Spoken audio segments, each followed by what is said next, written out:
नमस्कार दोस्तों। आज हम बात करेंगे एक महत्वपूर्ण और संवेदनशील विषय की बात करेंगे जिसमें गाजा सिटी पे इजराइल का कब्जा हो चुका है।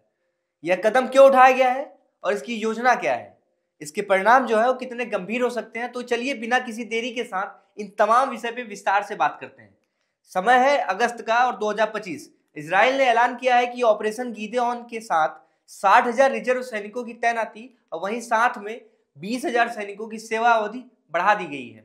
लक्ष्य हुआ है कि गाजा सिटी का नियंत्रण अपने हाथ में लेना। और साथ में सवाल ये भी उठता है कि आखिर क्यों गाजा सिटी जो है वो इजराइल का गढ़ माना जाता है। और यहाँ का जो मकसद है ना वो सीधा साफ है कि आज के बाद इजराइल का खात्मा करना और बंधकों की रिहाई और पूरी तरीके से गाजा में जो साथी हैं उन्हें वैश्यहीनता करनी है।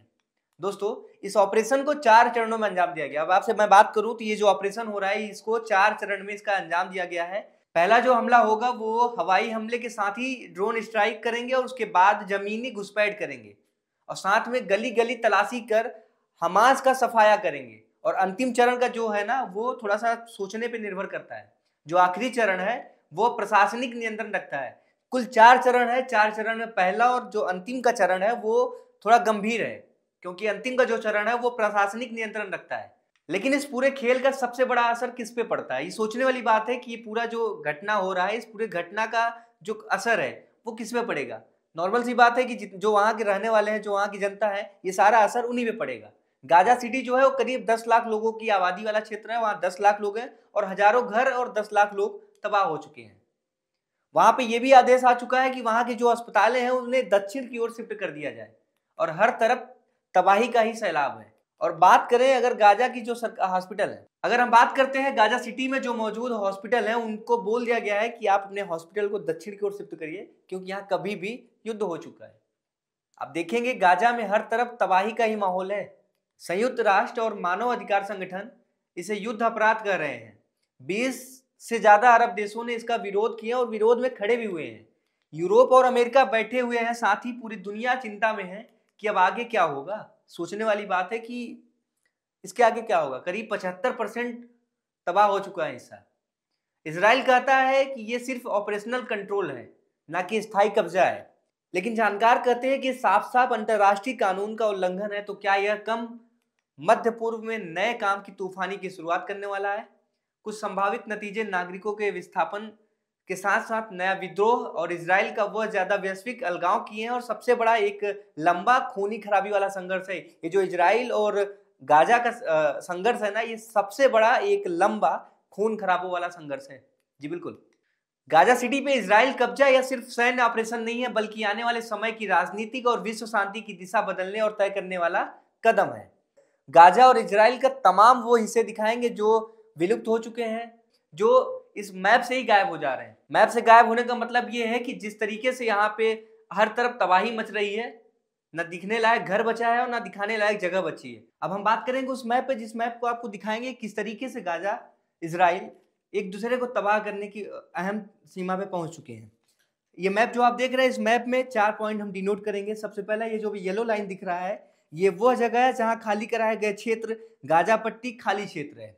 गाजा पट्टी का ये वो जगह है जो खाली हो चुका है और इसी जगह पे गाजा पट्टी में कुछ समय पहले घनी आबादी थी। और आज के समय में आप देखेंगे किस तरीके से ये पीली लाइन के थ्रू मैं आपको दिखाना चाहूंगा कि ये जगह खाली हो चुकी है। अगर हम आगे बढ़े तो एक ब्लू लाइन भी आपको दिख रही होगी। ब्लू लाइन डिनोट कर रही है गाजा पट्टी इजराइल के नियंत्रण में है। ये जो ब्लू लाइन का आप एरिया देख रहे होंगे ये गाजा पट्टी के इजराइल के नियंत्रण में चल रहा है। मतलब कह सकते हैं ये जो एरिया है ये इजराइल के नियंत्रण में है। उसके बाद अगर आगे बढ़ेंगे तो एक रेड कलर के आपको बॉक्स दिख रहा होगा। इस रेड कलर में आप अगर देखेंगे तो ये फिलिस्तीन नियंत्रण है। ये जगह फिलिस्तीन के अंडर आ चुकी है और इस जगह पे फिलिस्तीन का कानून चलने लगा। ये फिलिस्तीन के अंडर में है। उसके बाद आप देखेंगे रेड तरीके से एक डिनोट दिखा रहे हैं, ये गाजा की पट्टी है। और यहाँ पे कुल बात करें तो 1609 मारे गए हैं, 200 से ज्यादा पकड़े गए हैं और लेबान और सीरिया ईरान इसमें शामिल है। उसके बाद ये जो येलो पट्टी में आप देख रहे हैं ये वही जगह है जो खाली कराए गए हैं और ये क्षेत्र गाजा पट्टी खाली क्षेत्र है। इसमें अगर बात करें तो 966 नागरिक मारे गए हैं, 3500 से प्लस सैनिक और 213,500 पकड़े गए हैं, जिसमें 83 मरे हुई बॉडीज थी। 75% इजरायली सैन्य है इसमें। उसके बाद आप इजराइल के देख रहे होंगे इस मैप में बीच में ये इजराइल है।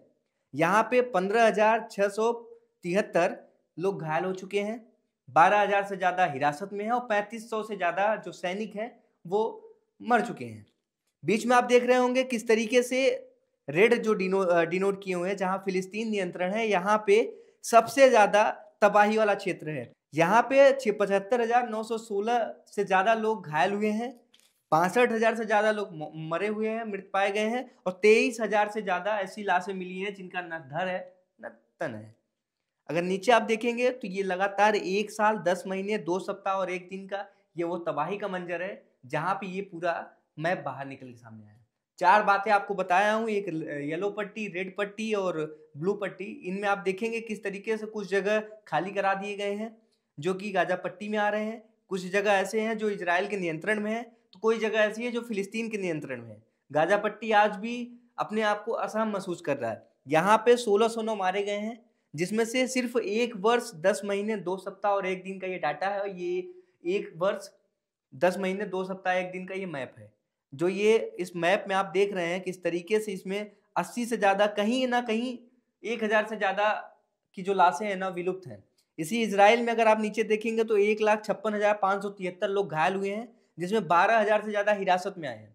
ये वो लोग नहीं हैं जो रेड डिनोट से लेके येलो डिनोशन वाले हैं या ब्लू डिनोशन से लेके ब्लैक डिनोशन वाले हैं। इसमें ना फिलिस्तीन नियंत्रण काम आ रहा था, ना गाजा पट्टी क्षेत्र आ रहा था, ना इजराइल नियंत्रण आ रहा था। यहाँ पे निकल रही थी तो सिर्फ नंबर ऑफ क्वांटिटी में डेड बॉडी और नंबर ऑफ क्वांटिटी में गुमशुदा लोग निकल आ रहे थे, और इसमें नंबर ऑफ क्वांटिटी में सैनिक भी थे हमारे।